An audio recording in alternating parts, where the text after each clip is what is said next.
is up, Web3 crew? My name is Krista Two Moons right here at the event of Bitcoin MENA, and I'm with Mr. David Johnson. How are you today? I'm doing well. How are you doing? I'm happy to be part of this event. It's an exciting time. I know, right? And what's up with the suit? What's up with the outfit? You got to represent. You got to represent. Bitcoin's the future, and I want to be a part of it. And so I had to do it up in style. And how long have you been in the crypto space? So we've been in for a while. I got into it originally in 2011. It was kind of a wild ride in getting into it that early, because buying into Bitcoin, I wasn't a miner early on. Buying into Bitcoin at that time was actually kind of a challenge. And but yeah, we've been in since 2011. It's been a up and down roller coaster. We obviously we've sold some, we've held most of it, and then we were part of the Mt. Gox thing, so we had some stolen. It's been a real wild ride the whole time. And aside from holding up at a Bitcoin, like since 2011, of course you do have a job, or do you have like any stories that you might want to share with our viewers? Absolutely, yeah. So originally I'm a trained attorney. I'm a licensed attorney back in Washington State in the United States, and I have a company. I was in the Army before that. I did 5 years in the U.S. Army Infantry, 10th Mountain Division, and then after that I went into the company with my brother. We do commercial construction, and it was at that time that I started studying this. I've always been interested in economics. I've always been interested in money, and I was interested in some other earlier ones called e-gold and e-money. But because they were centered on gold, and they were supposed to be kind of like tokenized gold, so you could trade these. The problem is they're centralized, so they shut them down. They were being used supposedly for money laundering, and so they shut them down. That was actually, at that time, I was kind of crushed by that. I'm like, well, we need something different. Fiat doesn't work. I don't consider it to be a particularly ethical system.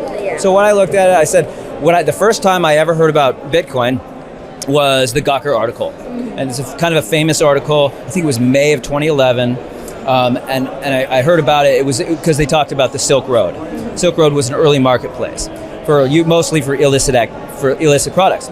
So I go into it, and I'm reading. I read everything that I could. I mean, I ate it up in mid 2011. And I went to my brother, I remember, and said, like, I just talked about it constantly. He's my identical twin brother. I wouldn't shut up about it. He said, all right, you know what? If you either go buy some or shut up about it. So, and he said, buy some for me too. Okay. So I went out, I bought it, but it was very difficult to buy. You couldn't just go buy like thousands of Bitcoins. There was this whole process of purchasing the Bitcoin. So what you would do is, like, literally, I would go out, I would go to like Walmart, and eventually, like, my wife and I would go to Walmart. You know Walmart? Yeah. Walmart, it's like, we'd go and send a MoneyGram through a company called ZipZap. Yeah. ZipZap would send it to a company called BitInstant that was owned by Charlie Shrem, and the BitInstant would turn it into Bitcoin and send it to Mt. Gox. I mean, it was a really complicated process, and you could only do $300, $500 at a time. So you're going back and back, but remember, the price was $7 a coin at that time.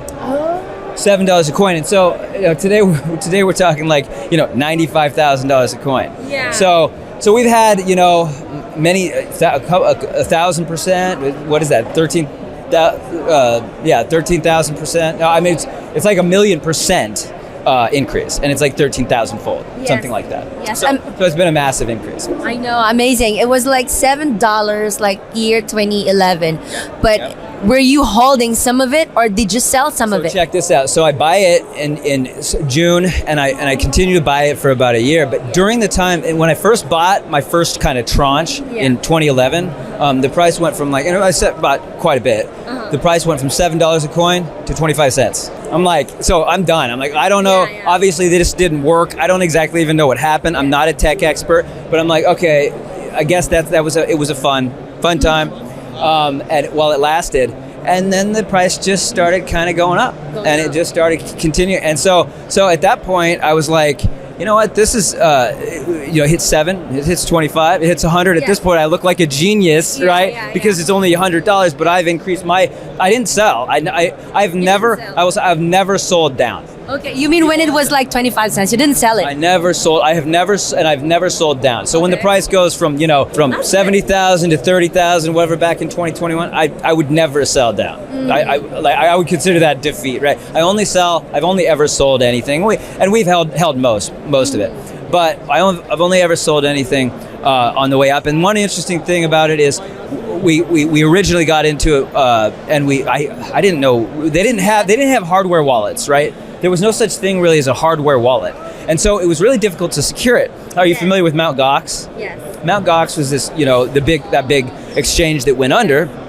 Well, I had 125 Bitcoins on there. Oh my God. Now I had a lot more than that at the time, and so we got most of them off, but we lost, and so we ended up in the big lawsuit in Tokyo and that whole thing, and so that settled fairly recently. But luckily, I looked at it, and at the time there was another exchange called Huobi out of China, and I was looking at it at the time, and I was saying, these prices don't make sense. At the time, Mt. Gox's prices were way higher, so I'm thinking that doesn't make sense. There's too much of an arbitrage opportunity there. So I said you could never that can't be normal. So I got as much. I got a lot of it off, but obviously not enough because I kept 125 of them on there. But it's still 125, and at dude, least I know. What would that be worth today, right? It would be worth like $10 million, right? So But at least you still have it right now. I mean, and so we did hold, and we were able to get it off of there, and we did hold, and we've been very fortunate. I mean, I just feel blessed every day to have been able to be a part of this because I never got into it for money. I never thought I would make money. I always knew that there was some opportunity that if this thing was as valuable and important as I thought it was for the future of humanity, that this thing could blow up and it could be big. But I was just somebody, I saw this, like I said, I was in the Army. So I served in the military 5 years, served in Iraq for 2.5 years. It was a horrible war. We should never have fought it in the United States. I should never have had to be a part of that and see, and watch my friends die and see the things that happened there. And I personally recognize that as a symptom of the fiat money system that we have. That we print money. Yeah, we don't have to tax people. We don't have to tax people when we go to war. So basically, all we have to do is print the money. We can spend it wherever we want. If the people, for most of these ridiculous wars that we fight, people wouldn't tax themselves. Yes. They wouldn't be willing to pay for them. And so as a result, I went into it saying, it wasn't just, foreign influence. It was the confiscation of wealth. It was everything else that goes along with a big government.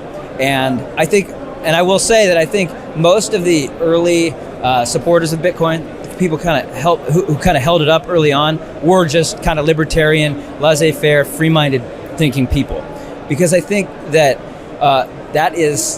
Bitcoin's kind of the perfect tool for that. Yes. Bitcoin is literally the primary method by which we as a world community can become more free. And all I mean by that is the protection of the rights to life, liberty, and property. That's what matters. It's the most important thing for all of humanity, and Bitcoin allows for that because Bitcoin is a free currency. Yes, you don't have to ask for permission. I'm very curious about what is the most expensive thing that you bought using your Bitcoin? I mean, actually using Bitcoin itself or selling it? Yeah. You can't really do that. You can't really buy that much with Bitcoin. No, I know. So one of the problems with it is when you do buy, you end up in a tax situation. You have to pay tax. Yeah. So I'll just little story behind that. Coinbase, you're familiar with Coinbase? Yes, they have used to have a system. I don't know if it still exists, called the Shift card. Are you familiar with that? Yeah. The Shift card was a system where it has a Visa logo. Yeah. Good job. Very few people remember this. Okay, you can use it and you can spend it. And I did that. I spent a fortune on it, and it was like every time I did it, I had to pay taxes, right? So I'm going to Burger King and I'm paying this massive tax bill every time that I'm buying a burger at Burger King. And so I ended up getting away from that. Obviously I don't use that anymore. But I did end up, what have I bought? You know what it was? On Overstock.com, they were one of the first companies that ever embraced it, and so Overstock used to allow you to pay for anything with it, and so I'm on there buying just massive refrigerators. But today, the refrigerator that I bought would probably be worth, I don't know, $100,000. I'm not joking, $100,000, $200,000. Probably at the time, I don't even know, but because I would do that, from time to time.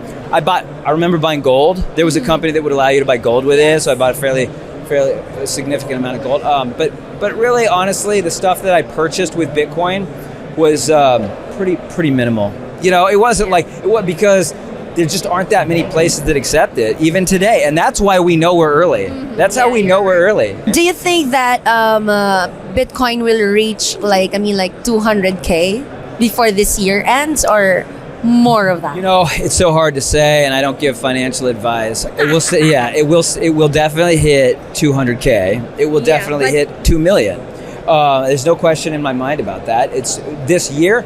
It could go down to 50,000. Could it? If it went to 250,000 by the end of this year, I can't say I would be surprised. Okay. But I, the markets are too fickle. They're just it's just too volatile. So there's no real way to know. But the underlying tech and the underlying demand, no, there's really no question that this thing goes. It's going to go parabolic. That's great. Oh, thank you so much. I have a last question. Yeah. What do you think is the future of money? Yeah, the future of money is a solid, sound money, as described by the Austrian economists. You're talking about something that's scarce, and something that you can use in terms of in the modern economy. You can send it from place to place. A Lightning Network allows us to do that. So the future of money is Bitcoin. Speaking of Bitcoin, I know it's a very personal question. You lost 125 Bitcoin. Now, how many Bitcoins do you have and hold right now? Never mention your Bitcoin, but I definitely you never mention your Bitcoin, but I definitely have some left, and like I said, I've lost some, but that's what first rule of Bitcoin: do not ever mention your what you're holding. Well, I have one. You want some? Here, take. Well, all right. I love it. Now I at least have one, right? Thank you so much. Thank you very much. Thank you. How you get a lot of insights to our visitor right here. More to come only here at FOMO, the future of money.